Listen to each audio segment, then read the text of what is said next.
We are still testing out Minecraft launchers to eventually find the best one. And we've tested out a bunch of them already. So far we've covered the Muttering Web, the CurseForge app, Multi-MC, the AT launcher, the GD launcher, the Prism launcher, XMCL, the Lunar Client, and the Feather Client. Now for the two clients that we've covered, we also only checked out their actual launcher. We didn't check out any of the client features. We just checked if the launchers of those clients would also make for a good standalone launcher, which in Lunar's case it kinda did. You can use it as a launcher to just play vanilla Minecraft. In Feather, you absolutely cannot. But from all of the different clients you guys suggested, the one we're covering today has definitely been suggested the most. The NoRisk Client. A client which, I've been hearing, works perfectly fine as a launcher too. You don't have to use any of the client features. You can use this as a simple Minecraft launcher without any additional extras. If that is actually true,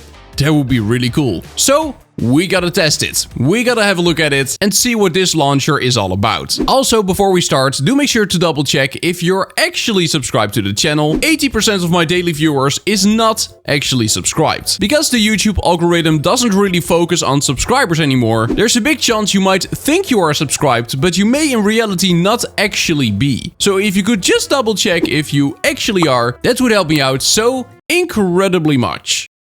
And here it is, the launcher of the NoRisk Client. Let's see what this launcher is all about. And once again, I want to make very clear that because this is the launcher test, we're just gonna have a look at the launcher of the NoRisk Client. We're not gonna check out any of the client's features. We're just gonna check out if this is a good launcher and if it could potentially be used as a standalone launcher without using any of the NoRisk Client features. So let's have a look. Now the first thing I'm noticing straight up is that we have no ads. There is not a single ad currently on screen. We do have a little news section which is advertising new collections that probably got added to what I would assume is the shop of the NoRisk Client. But the two other clients we previously had a look at, Lunar and Feather, also had a new section, but in addition to that, they also had ads. We don't have any ads on our screen whatsoever, which is a massive win. I love that. For me personally, ads is a real deal breaker. I don't like having ads in my launchers whatsoever, so it's amazing to not see one. Now currently we're in the Play tab, and there's not a whole bunch of stuff here. Again, there is some news here on the right, which I assume this is for new things added to the NoRisk Client store. Then here in the center we have my Minecraft account, which showcases my username, my skin, and an option to launch the game. Now when we now click on launch, we will launch the NoRisk Client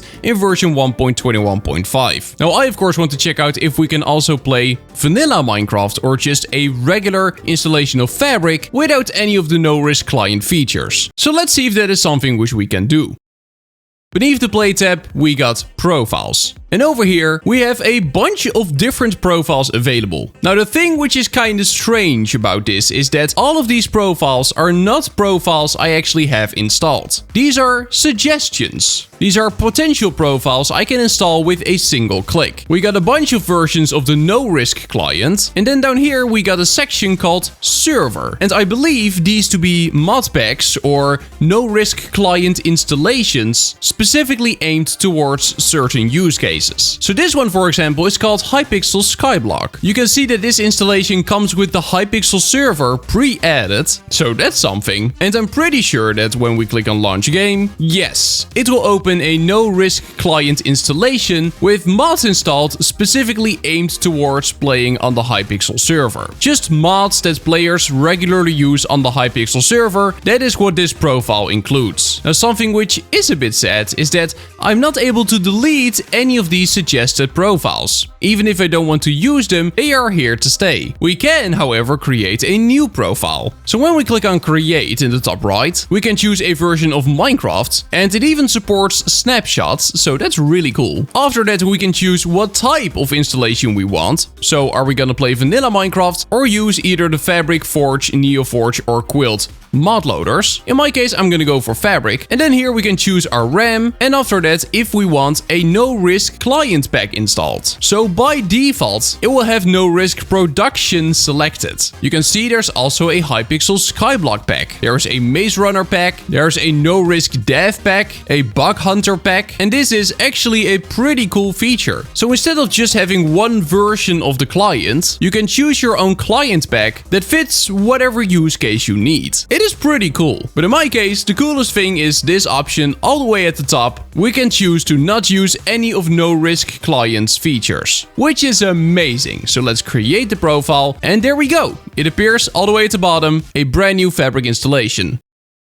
Now when we click on the Fabric installation and after that we go to Browse Mods, over here we're able to add mods and resource packs and shader packs. And data packs as well. This very much looks like the Modrinf launcher, where you have all of these different tabs that you can switch between, and then it is a matter of clicking on install, and bam, you're done. Let's click on install here as well. There we go. We also want the Fabric API, of course. It just works with a single click. It is so easy to use. It is amazing to see an in-client browser and mod installer, instead of the launcher requiring you to go to the website itself, download the mods manually, and then drag them in, which is what Lunar does, for example. And Feather does have an in-client browser, but Feather only supports Fabric. And you can't even boot the game without using the Feather client. And the crazy thing is, the NoRisk client has not even been around for that long, as far as I'm aware. But even though it is relatively new, it already has so many more features than both Lunar and Feather, who have both been around for a really long time. That is actually mind-blowing. Now, because this is an installation we created ourselves,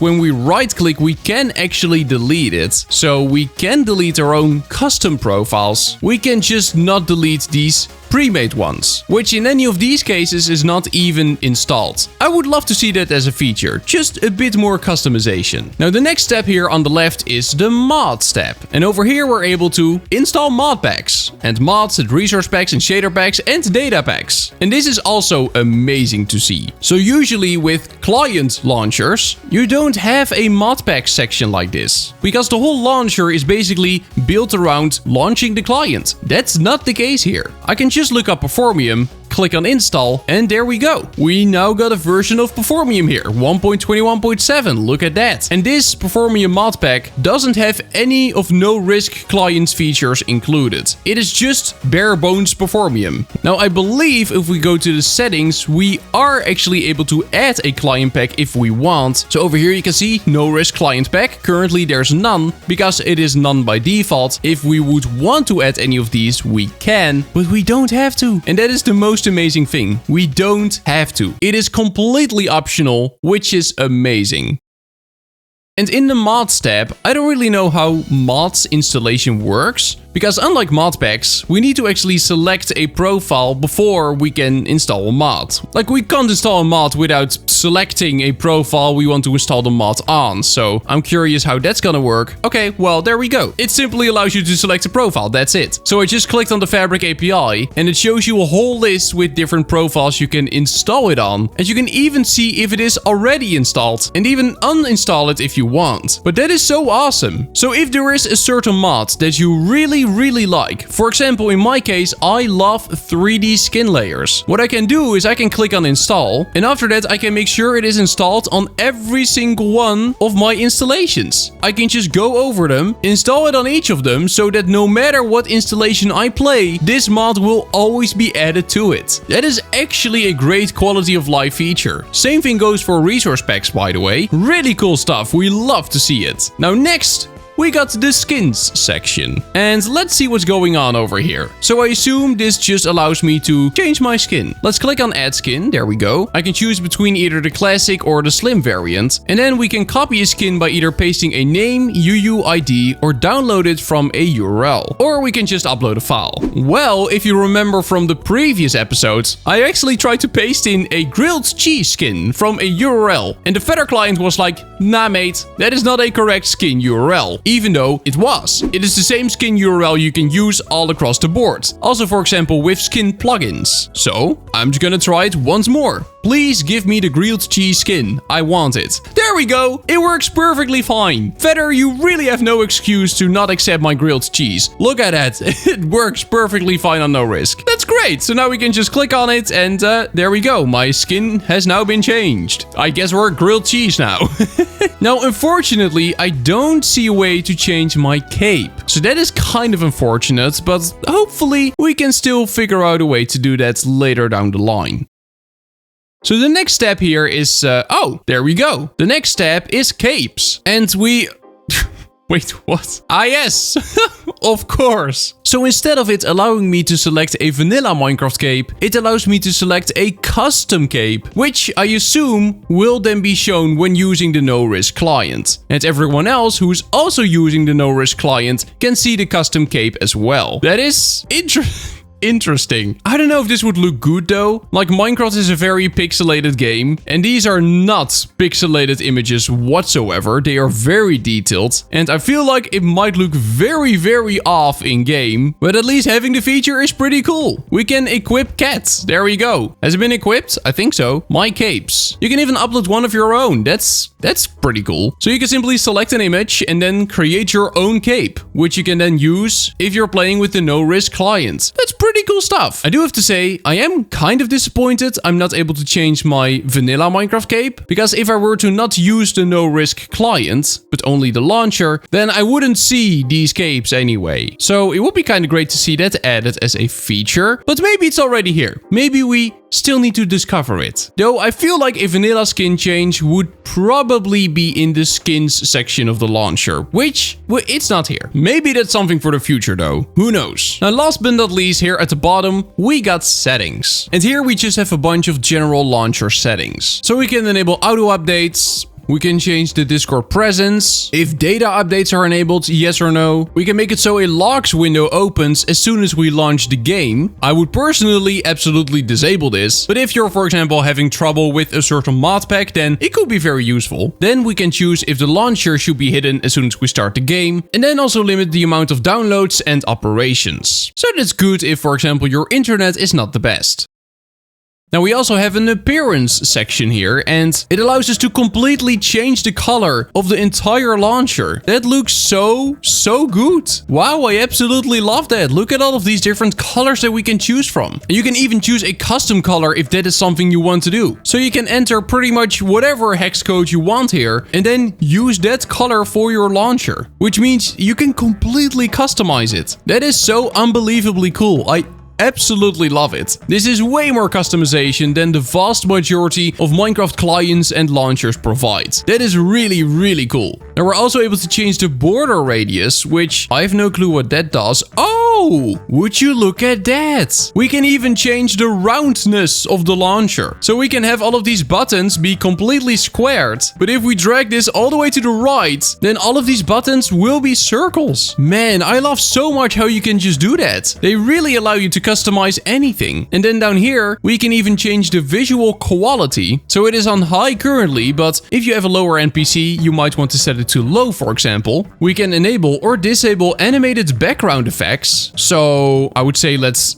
enable it. Do we see any difference? Not really, I think. Oh wait, we're literally able to choose a background effect. Well, let's go for Matrix Rain. Yeah, let's do it. Would you look at that? Man, there is so much customization. You can completely personalize this launcher. Enchantment table, that is a cool one. So we can do enchantment table, we can make it a color which we really like, and then we can even make the borders completely round, just like that. This is great. This is really cool. Looks a bit weird here, I'm gonna be honest, but this actually looks really, really clean. The fact that you're completely able to customize all of this, I love that. Now, last but not least, on the right here, we got the advanced tab. And over here, we're simply able to change our game directory. We're able to configure game hooks, and we're able to view third-party licenses. Then we have a button here in the top right, which will simply open our game folder, which can be really handy. Then we have a no instance button here at the top, which I think this will show every single running instance. So if you have multiple instances running on your own PC, for example, you're playing with 2 different accounts, one is recording, the other one is playing, or you're just testing something, then here you can see every single active one, which is really useful. Here we can change accounts, and we can also add an additional one if we want. And then here where you see the little chains, we're able to add different social media accounts. Or well, it seems like right now we're only able to add a Discord account, which I'm not gonna do. But it seems like in the future we will also be able to add a YouTube, a Twitter, a TikTok, and a Twitch account.